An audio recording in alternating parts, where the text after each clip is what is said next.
So what did you miss at Jubilee today? Well, you missed the lighting of the Christ candle. And this morning I asked everybody to be quiet for a little bit, to look around and see the faces, to stare. Although it's impolite to stare, today was an opportunity, an invitation to stare at people, to stare at somebody you've never really looked at before.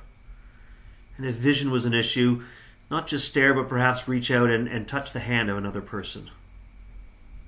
And then acknowledge within yourself that the light of Christ exists in that touch, in those faces. In fact, we are the light of Christ to each other. And it's an awesome privilege and responsibility to be the light of Christ. So you missed that today, but you can do that yourself this week. The choir was wonderful. Lots of folks were back from vacation and cottages. And we also today listened to the story, the parable Jesus tells about the rich man and Lazarus. In short, the rich man goes to hell and Lazarus gets reward. And the rich man in his suffering asks Father Abraham, who was somewhat of the mediator in this afterlife, to get Lazarus to bring him some kind of relief, a drop of water even, or to go to his brothers and warn them of the fate that will befall them. And so it seems quite obvious that if you're rich, you're going to suffer in the afterlife. And yet, there was Father Abraham, who was seen to be the mediator of all of this. And Father Abraham was rich.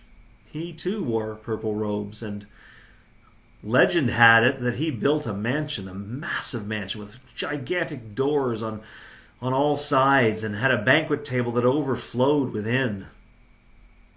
So we wondered if the sin was really being rich.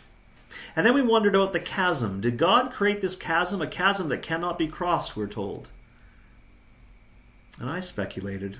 I wondered if the rich man had not created that chasm himself. That chasm exists not only in the afterlife, but in the present life.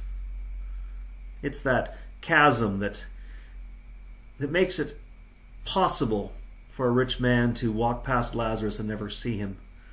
The chasm that makes it possible for fiscal conservatives to speak only to fiscal conservatives, and socially responsible people to speak to only socially responsible people, and male literature professors to only read books by male literature professors.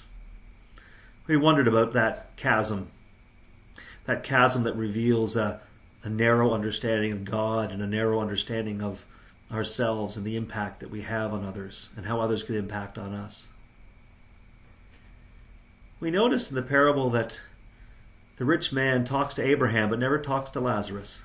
He asks Father Abraham to send Lazarus to bring him relief or to warn his brothers, but he never speaks to Lazarus directly, as if he understands that rich men only speak to rich men, and Lazarus isn't part of that club.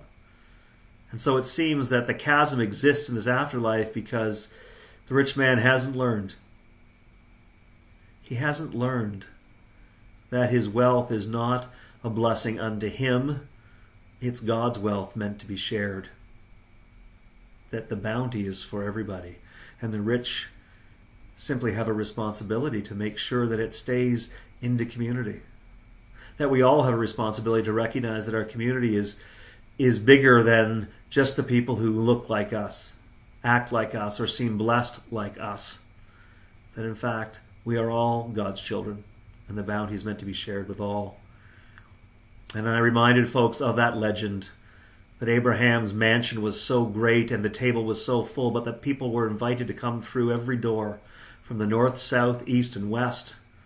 People who were in and out, right and wrong, friend and stranger, conservative, liberal, whatever it meant.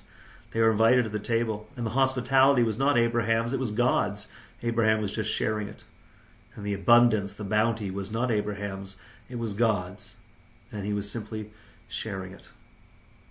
And so I hope that we left this morning wondering about what we have in abundance, and recognizing the abundance isn't ours, God has given it to us to share.